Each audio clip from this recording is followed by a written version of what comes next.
Good morning. Welcome to your Stylo News Intelligence Update for February 12th, 2026. Today, our focus is on East Asia, where we're seeing escalating tensions, particularly on the Korean Peninsula.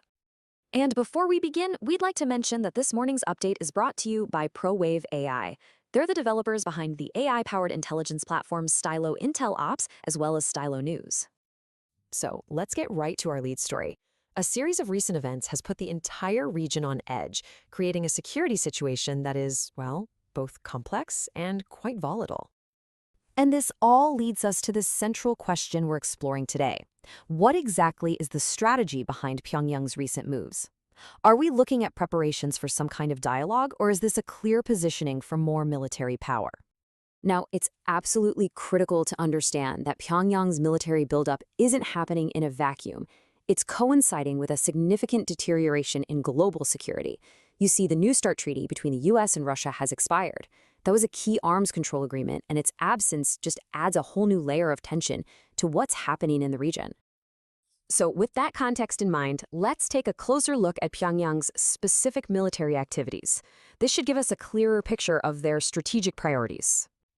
The last few weeks have seen a real flurry of activity. On January 27th, for instance, we saw not one but multiple short-range ballistic missile launches, plus a successful test of an upgraded rocket system. And now, in early February, satellite imagery confirms that rehearsals are underway for a massive military parade, a pretty clear signal they intend to showcase this new hardware. And the upgrade to that KN-25 system is really significant.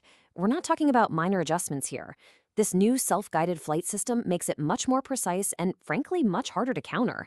With a range of 360 kilometers, it really starts to blur the line between what you'd call rocket artillery and a strategic ballistic missile.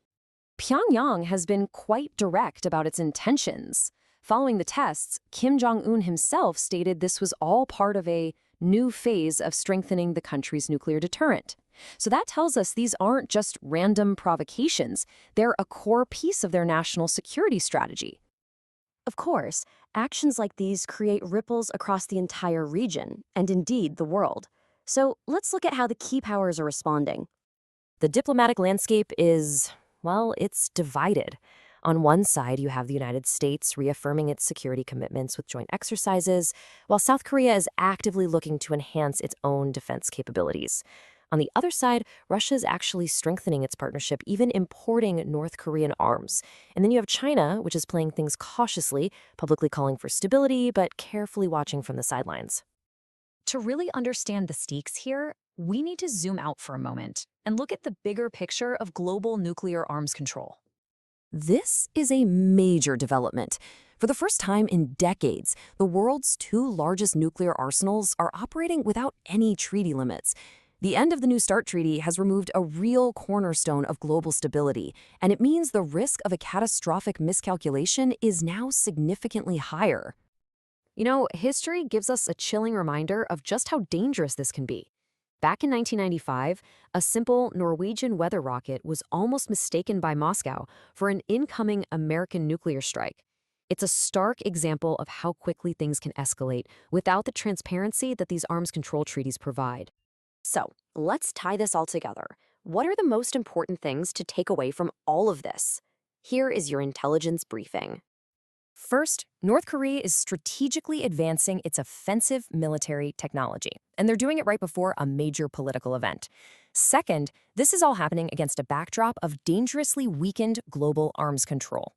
And third, as a result, countries throughout the region are being forced to rethink their own defense plans and alliances. Now, this has been a high-level look at a very fluid situation. For a much deeper dive into these events and what they could mean for the coming months, you can find our complete analysis in the latest Stylo News Intelligence Update podcast. It's available right now on your favorite podcast channel, or you can just follow the link in this post. Thank you for joining us for this intelligence update. In an increasingly complex world, staying informed is one thing, but truly staying ahead is another. The real question is, how will you get your intelligence? For AI-powered news on demand, we invite you to subscribe to Stylo News at www.stylonews.com.